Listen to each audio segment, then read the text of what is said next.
나는 그 남자의 사진을 3장 본 적이 있다.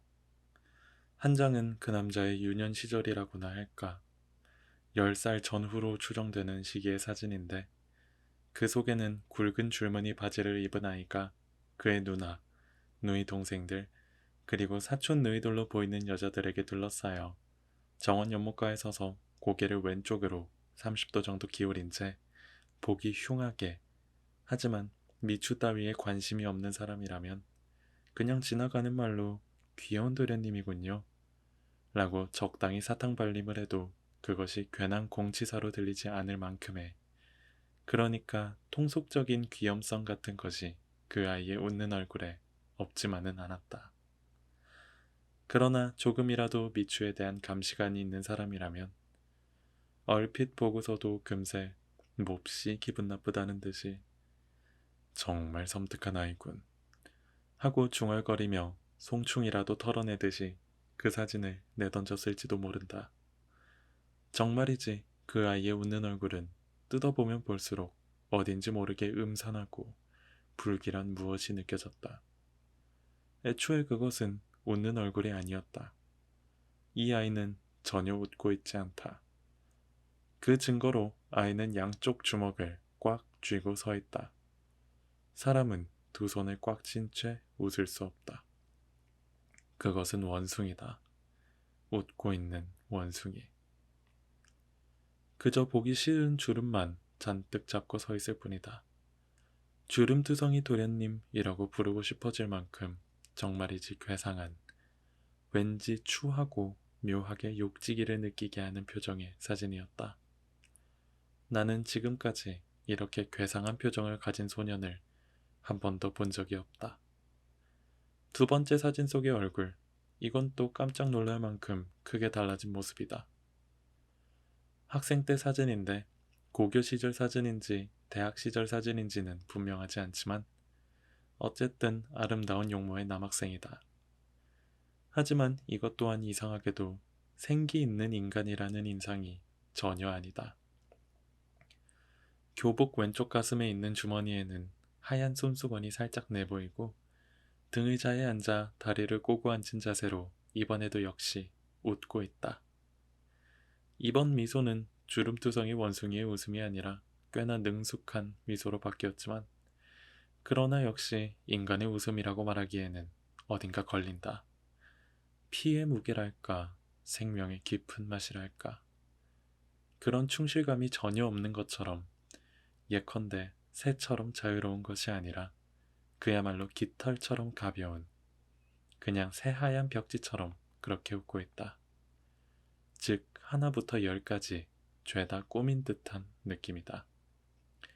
겉멋이 잔뜩 들었다고 말하기에는 뭔가 부족하고 경박하다고 말하기도 그렇다. 교태를 부리고 있다고 말하기도 부적절하다. 게다가 자세히 뜯어보면 여자 같은 미모를 가진 이 학생한테서 어딘지 악몽 비슷한 불길한 기운이 느껴지는 것이다. 나는 지금까지 이렇게 이상한 미모를 가진 청년을 한 번도 본 적이 없다. 마지막 사진은 가장 기괴하다. 이제는 나이를 짐작도 못할 정도다. 머리는 희끗희끗한 백발에 그런 남자가 방의 벽이 3군데 정도 허물어져 내린 지저분한 방 한쪽 구석에서 화로에 두 손을 쬐고 있는데 이번에는 웃고 있지 않다. 말하자면 쭈그리고 앉아 화로에 양손을 조이다가 자연히 죽어버린 듯한, 정말로 기분 나쁘고 불길한 분위기를 풍기는 사진이다. 아무런 표정이 없다. 이상한 점은 그것뿐이 아니다. 그 사진에는 얼굴이 비교적 크게 찍혀 있어서 그 생김새를 자세히 살펴볼 수 있었는데 이마도 평범하고 이마의 주름도 평범하고 눈썹도 평범하고 눈도 코도 입도 턱도,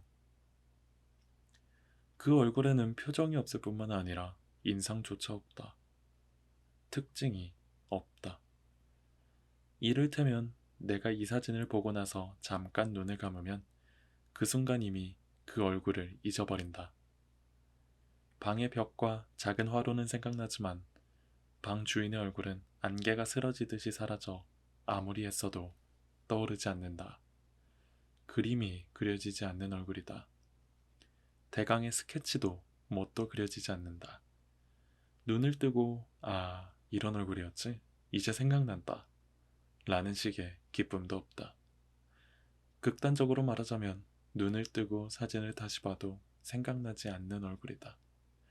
그게 무턱대고 역겹고 짜증나서 나도 모르게 눈길을 돌리고 싶어진다.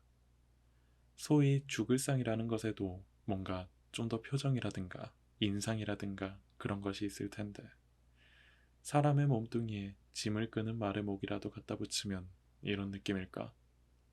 어쨌든 딱히 무엇 때문이랄 수도 없이 보는 사람을 오싹하고 역겹게 만든다.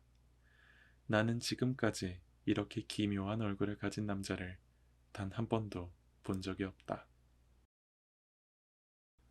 부끄러운 일이 많은 생일을 보냈습니다. 저는 인간의 삶을 도무지 이해할 수 없습니다. 저는 동북지방의 시골에서 태어나 기차를 처음 본 것은 한참 큰 뒤였습니다.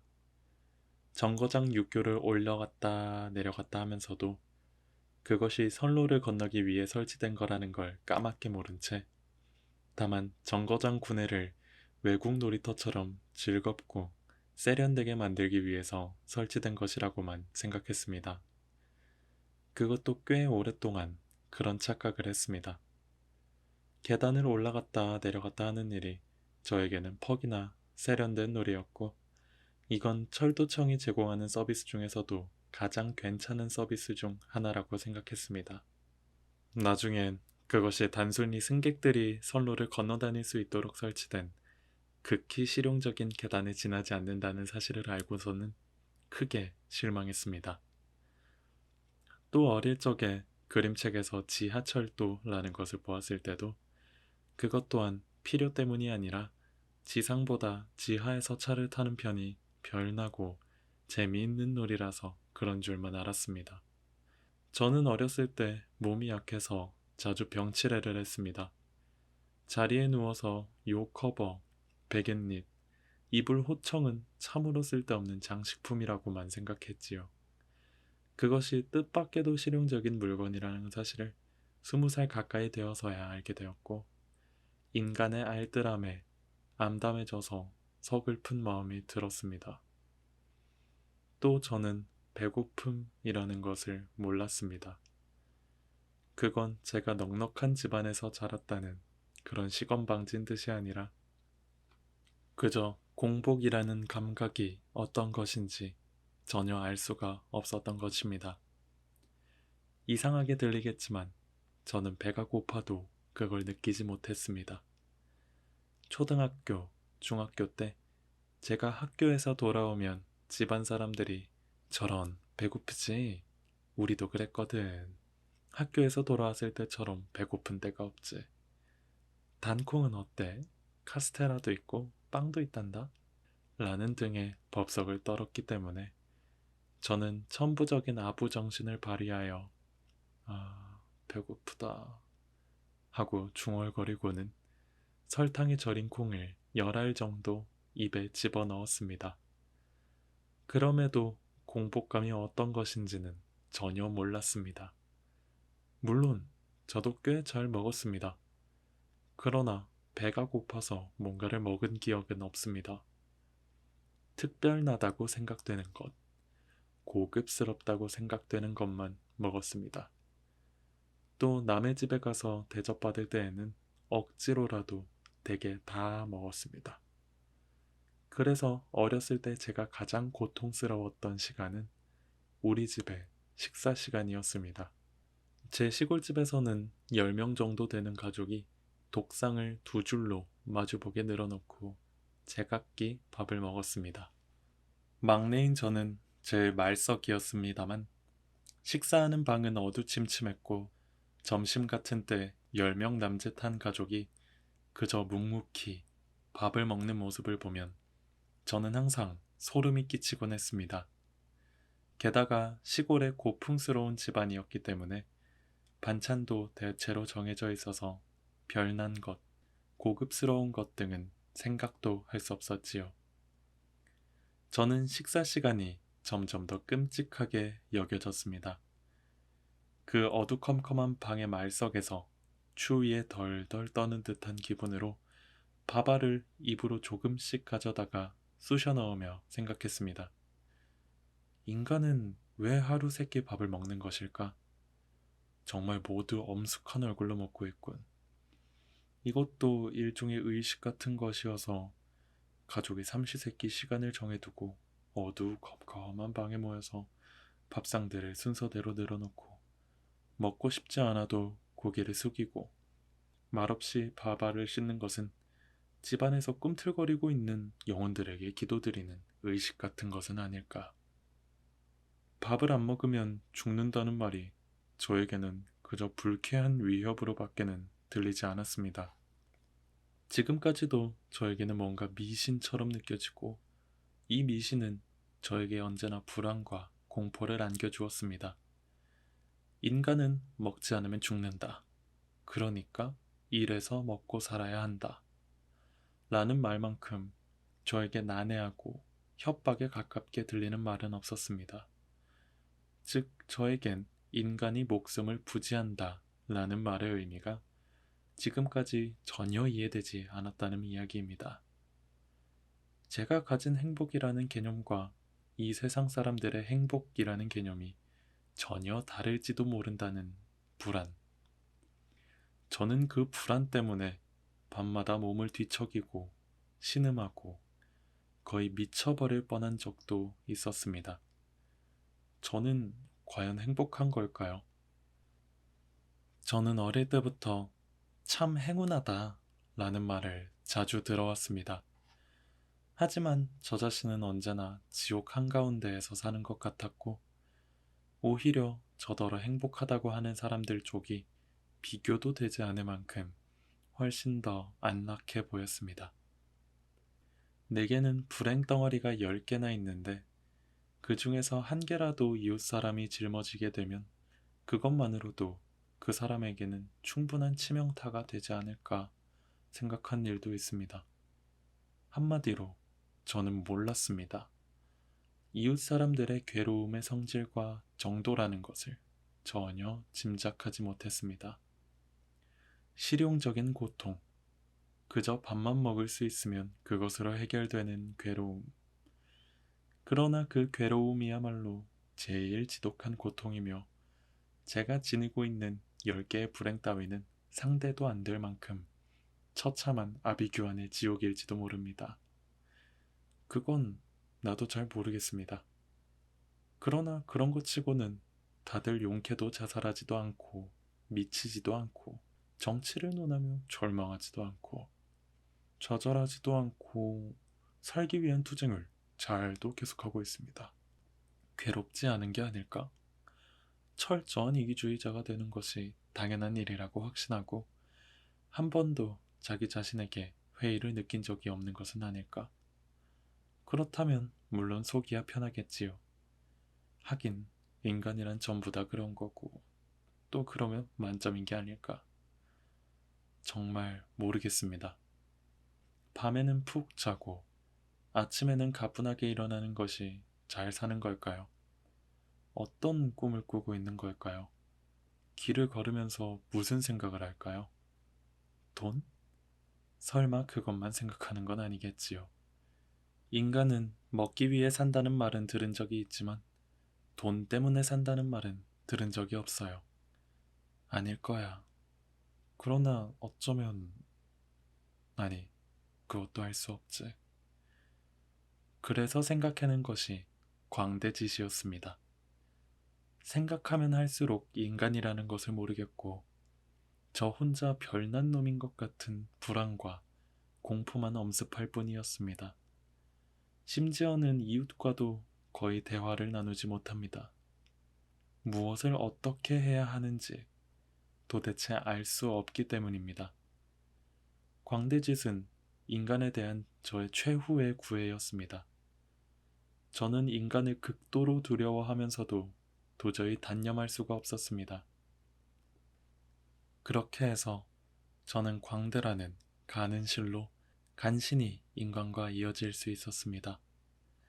겉으로는 늘 웃는 얼굴을 하고 있었지만 속으로는 필사적인, 그야말로 1000번에 한 번밖에 안 되는 기회를 잡아야 하는 위기일발의 진땀나는 서비스였습니다. 저는 어렸을 때부터 제 가족에 대해서조차 그들이 얼마나 힘들어하는지, 또 무엇을 생각하며 살고 있는지 전혀 짐작할 수가 없었습니다. 그저 두렵고 거북해서 그 어색함을 못 이긴 나머지 일찍부터 숙달된 광대짓의 선수가 되었습니다. 저는 어느 틈에 단 한마디도 진실을 있는 그대로 말하지 않는 그런 아이가 되어버렸던 것입니다. 그 무렵 가족들과 찍은 사진을 보면 다른 사람들은 모두 진지한 얼굴을 하고 있는데 저 혼자 기묘하게 얼굴을 뒤틀며 웃고 있습니다.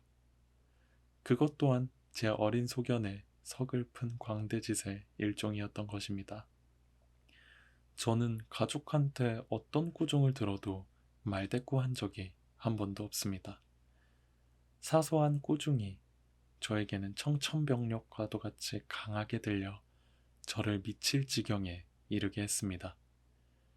그래서 말대꾸는커녕 그 꾸중이야말로 만세일계, 즉 고대로부터 단일 계통을 이어온 인간의 진리임에 틀림없다.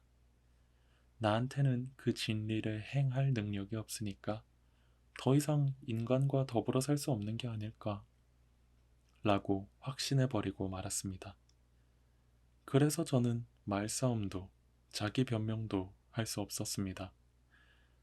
남이 저에게 욕을 하면 그래 정말이야, 내가 엄청 잘못 생각하고 있었어 하고 언제나 그 공격을 잠자코 받아들이고 속으로는 미칠 듯한 공포를 느꼈습니다.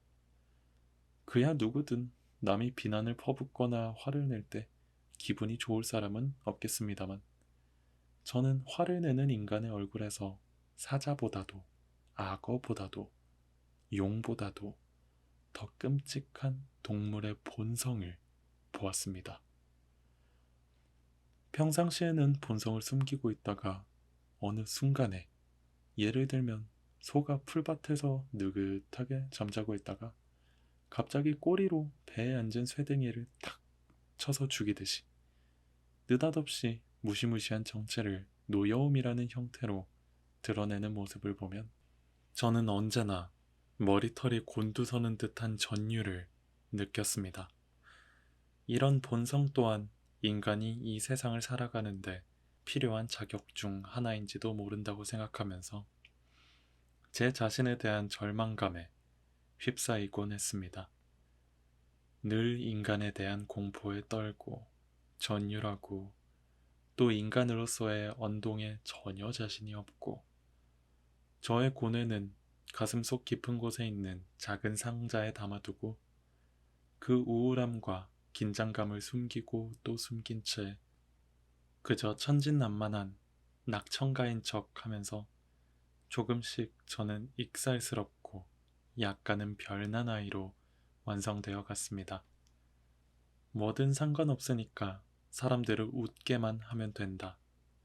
그러면 인간들은 그들이 말하는 소위 삶이라는 것밖에 내가 있어도 그다지 신경 쓰지 않을지도 몰라. 어쨌든 인간들의 눈에 거슬려서는 안 돼. 나는 무야. 나는 바람이야. 텅 빈 존재야. 그런 생각만이 강해져서 저는 광대짓으로 가족을 웃겼고 또 가족보다 더 불가사의하고 무시무시한 하인과 하녀한테까지도 필사적으로 광대짓을 했습니다. 저는 한여름에 홑곁 여름옷 안에 빨간 스웨터를 껴입고 복도를 걸어다녀서 식구들을 웃겼습니다. 좀처럼 웃지 않는 큰형까지도 저를 보고 웃음을 터뜨리며 귀여워 죽겠다는 듯이 말했습니다. 요저 그건 안 어울리지. 뭐 저도 한여름에 스웨터를 입고 다닐 만큼 그렇게 더위와 추위를 가리지 못하는 기인은 아닙니다. 누나의 레깅스를 양팔에 끼고 유카타 소매 밖으로 내보여서 스웨터를 껴입고 있는 것처럼 꾸몄던 것이지요. 아버지는 도쿄에 볼 일이 많은 분이었기 때문에 우에노에 사쿠라기 등에 따로 집이 있었고 한 달의 대부분을 도쿄에 있는 집에서 지내셨습니다. 그리고 돌아오실 때마다 가족은 물론 친척들한테까지 엄청나게 많은 선물을 사들고 오셨는데 말하자면 그것은 아버지의 취미 같은 것이었습니다. 언젠가 도쿄로 가시기 전날 밤이었는데 아버지가 아이들을 응접실로 불러들였습니다. 다음에 돌아올 때 어떤 선물이 좋을지 한 사람 한 사람한테 웃으며 물으시곤 아이들의 대답을 일일이 수첩에 적으셨습니다. 아버지가 아이들을 그렇게 친밀하게 대하시는 것은 드문 일이었습니다. 요조는? 아버지가 물으셨을 때 저는 우물쭈물하며 대답하지 못했습니다. 뭐가 갖고 싶어? 하고 누가 물으면 저는 그 순간 갖고 싶은 게 아무것도 없어져 버리곤 했습니다. 아무래도 상관없어. 어차피 나를 즐겁게 해줄 것 따위는 없어. 그런 생각이 불쑥 들었던 것입니다. 그러면서도 남이 주는 것은 아무리 제 취향에 맞지 않아도 거절하지 못했습니다. 싫은 것을 싫다고 하지도 못하고 좋아하는 것도 쭈뼛쭈뼛 숨기며 전혀 즐기지 못하고 그러고는 표현할 길 없는 두려움에 몸부림쳤습니다. 즉 저에게는 양자택이라는 능력조차도 없었던 것입니다. 이것은 뒷날 저의 소위 부끄럼 많은 생애의 큰 원인이 되기도 한 성격의 한 면모였던 것 같습니다. 제가 입을 다문 채 우물쭈물하고 있으니까 아버지는 조금 불쾌한 얼굴로 다시 물었습니다. 역시 책인가? 아사쿠사 절 앞에 장난감 가게에서 아이들이 쓰고 노는데 알맞은 크기의 정월 사자타를 팔고 있던데 그거는 어떠냐? 갖고 싶지 않느냐? 갖고 싶지 않느냐 라는 말을 들었다면 그걸로 그만 다 틀려버린 것입니다. 익살스러운 대답이건 뭐건 전혀 못하게 되는 것이지요. 광대꾼 노릇은 완전히 낙제입니다. 책이 좋겠죠? 큰형이 진지한 얼굴로 말했습니다. 그래. 아버지는 흥이 깨진 얼굴로 적지도 않고 수첩을 탁 덮으셨습니다. 이 무슨 어처구니 없는 실수란 말인가. 아버지를 화나게 하다니. 아버지의 복수는 틀림없이 무시무시할 것이다. 늦기 전에 어떻게든 수습해야 할 텐데.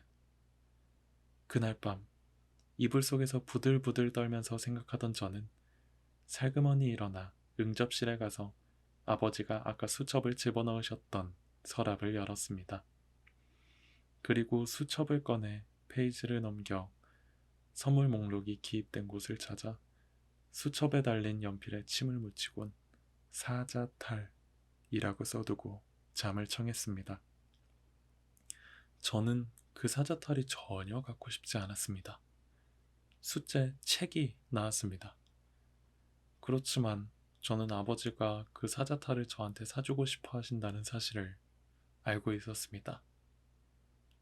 그걸 깨닫고 나서 아버지의 뜻을 따름으로써 아버지의 기분을 좋게 해드리고 싶다는 바람으로 한밤중에 감히 손님방에 몰래 숨어드는 모험을 감행했던 것입니다. 그리고 저의 모험은 예상했던 대로 대성공을 거두었습니다. 이윽고 아버지가 도쿄에서 돌아오셨을 때 어머니에게 큰 소리로 말씀하시는 것을 아이들 방에서 들었습니다. 그 아사쿠사 절 앞에 있는 장난감 가게에서 이 수첩을 펼쳐봤는데 이것 좀 봐요. 여기 사자탈이라고 쓰여있지 않겠어? 이건 내 글씨가 아닌데 하고 의아해하다가 생각이 들었지. 이건 요조의 장난이요. 그 녀석은 내가 물었을 때는 희죽희죽 웃고만 있더니 나중에 아무래도 사자탈이 갖고 싶어서 견딜 수가 없었던 거요. 뭐니 뭐니 해도 녀석은 조금 별나니까 말이야. 모르는 척 해놓고는 여기에 이렇게 또박또박 써놨더라고. 그렇게 가고 싶으면 그렇다고 하면 될 텐데. 장난감 가게 앞에서 웃음을 터뜨렸지. 여보, 요조더러 빨리 이리 오라 해요. 집이 시골이기는 했습니다만 대체로 모든 것이 갖춰져 있었습니다. 저는 하인이나 하녀들을 서양식 방에 모아놓고 하인 한 사람에게 되는 대로 피아노 건반을 두드리게 하게 했습니다. 그 엉터리 곡에 맞추어 인디언 춤을 춰 보여서 모든 사람을 웃겼습니다. 둘째 형은 사진기로 플래시를 터뜨리며 제 인디언 춤을 찍었습니다. 나중에 현상된 사진에 제가 허리에 두른 꽃무늬 보자기의 매듭 부분으로 작은 고추가 보이는 게 찍혀서 또 온 집안이 웃음바다가 되었습니다. 저로서는 이 또한 뜻밖의 성공이었는지 모릅니다. 저는 매달 신간 소년 잡지를 10권도 넘게 구독하고 있었고 또 그 밖에도 여러 가지 책을 도쿄에서 주문해서 묵묵히 읽고 있었기 때문에 당시 인기 있던 연재물인 엉망진창 박사라느니 또 무슨 박사라느니 하는 존재와는 무척 친숙했습니다. 또 괴기담, 무사담, 만담, 애도의 옛날 이야기 따위도 많이 알고 있었기 때문에 우스꽝스러운 이야기를 진지한 얼굴로 해서 집안 사람들을 웃기는데 소재가 부족한 적은 없었습니다. 그렇지만 저는 학교에서 자칫 존경받을 뻔했습니다. 존경받는다는 개념 또한 저를 몹시 두렵게 했습니다. 거의 완벽하게 사람들을 속이다가 전지전능한 어떤 사람에게 간파당하여 산산조각이 나고 죽기보다 더한 창피를 당하게 되는 것이 존경받는다 상태에 대한 제 정의였습니다. 인간을 속여서 존경받는다 해도 누군가 한 사람은 알고 있다. 그리고 인간들도 그 사람한테 듣고 차차 속은 것을 알아차리게 되었을 때 그때 인간들의 노여움이며 복수는 정말이지 도대체 어떤 것일까요? 상상만 해도 온몸의 털이 곤두섰습니다. 저는 부잣집에 태어났다는 사실보다도 소위 공부를 잘해서 온 학교의 존경을 받을 뻔했습니다. 저는 어릴 적부터 몸이 약해서 한두 달 또는 1년 가까이 병상에 누워 학교를 쉬고는 했습니다. 그래도 병이 낫자마자 인력거를 타고 학교에 가서 학기말 시험을 치면 우리 반 누구보다도 잘하게 되는 것이 아니겠습니까? 건강이 좋을 때에도 저는 도통 공부를 하지 않았고 학교에 가도 수업 시간에 만화 따위나 그리고 쉬는 시간에는 그것을 반 친구들한테 설명해 주어서 웃겼습니다. 또 작문 시간에는 우스운 이야기만 써서 선생님께 주의를 들었지만 저는 그 짓을 그만두지 않았습니다. 사실은 선생님이 은근히 저의 그 우스꽝스러운 이야기를 즐기고 계시다는 것을 알고 있었기 때문입니다. 어느 날 저는 여느 때처럼 어머니와 함께 상경하는 도중에 기차 안에서 객차 통로에 있는 가래 뱉는 항아리에다 오줌을 누워버린 실패담을 짐짓 슬픈 필치로 써서 제출했습니다. 물론 그 통의 용도를 모르고 한 짓은 아니었습니다. 어린이다운 천진난만함을 과시하기 위해서 일부러 그렇게 했던 것입니다. 선생님이 틀림없이 웃으실 거라는 자신이 있었기 때문에 교직원실로 가시는 선생님 뒤를 살그머니 쫓아가 보았습니다. 그랬더니 선생님은 교실을 나서자마자 제 장문을 우리 반 아이들의 장문 속에서 골라내서 읽으시고는 쿡쿡 웃으시더니 교직원실에 들어가서는 얼굴이 벌겋게 될 정도로 박장대소하며 다른 선생님에게도 읽어보라 권하셨습니다. 그것을 확인하고 저는 무척 만족했습니다. 장난꾸러기. 저는 소위 장난꾸러기로 나를 위장하는 데 성공했습니다. 존경받는 것에서 도망치는데 성공한 것입니다. 성적표는 전 학과 다 10점 만점에 만점이었습니다만 품행만은 7점이나 6점이어서 그것 또한 온 집안을 웃음거리로 만들었습니다. 하지만 제 본성은 장난꾸러기와는 정반대였습니다. 그 당시 저는 이미 하녀와 하인들을 통해 서글픈 짓을 배웠고 순결을 잃었습니다.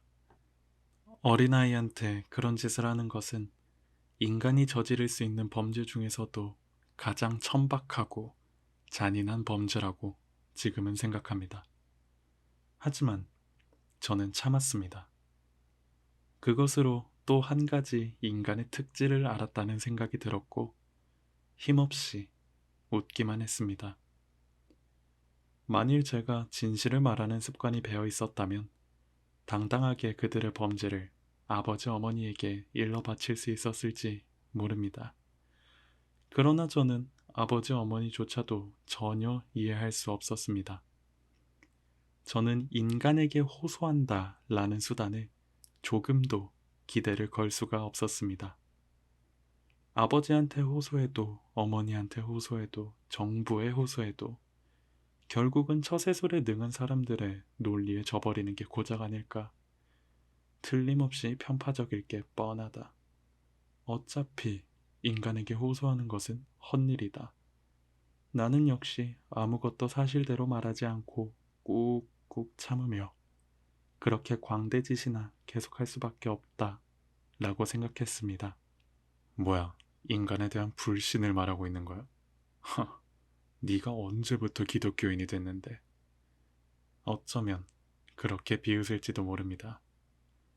그러나 저는 인간에 대한 불신이 반드시 곧장 종교로 통하는 길은 아니라고 생각합니다. 사실 그 조소하는 사람을 포함해서 인간이란 여호와건 뭐건 생각조차 안 하고 아무렇지도 않게 태연히 살아가고 있지 않습니까?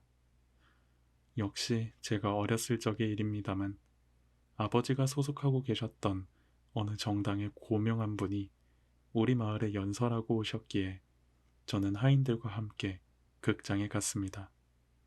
그곳은 10,000원이었습니다. 특히 이 도시에서 아버지와 친하게 지내는 분들의 얼굴이 보였고 모두 열렬하게 박수를 치고 있었습니다. 연설이 끝난 후 청중들이 삼삼오오 뭉쳐서 한밤중에 눈길을 돌아오는데 그날 밤에 대한 연설을 험담을 하는 것이었습니다. 개 중에는 아버지하고 아주 친하신 분의 목소리도 섞여 있었습니다. 아버지의 개회사도 형편없었고 예의 고명한 사람의 연설이라는 것도 뭐가 뭔지 도통 알 수가 없었다며 아버지의 동지들이 화난 듯한 어조로 말했습니다. 그러나 그 사람들은 우리 집에 들러 객실에 들어와서는 아버지한테 오늘 밤의 연설에는 대성공이었다며 기쁜 얼굴로 말했습니다. 오늘 밤 연설에 어땠어? 하고 어머니가 물으시자 하인들까지도 아주 재밌었어요 라고 천연덕스럽게 대답했던 것입니다. 연설회만큼 재밌는 건 없다고 돌아오는 내내 투덜거렸는데 말입니다. 그러나 이런 일은 정말 하찮은 예시에 지나지 않습니다. 서로 속이면서 이상하게도 전혀 상처를 입지 않습니다. 서로가 서로를 속이고 있다는 사실조차 알아차리지 못하는 듯 정말이지 산뜻하고 깨끗하고 밝고 명랑한 불신이 인간의 삶에는 가득 차 있는 것 같습니다.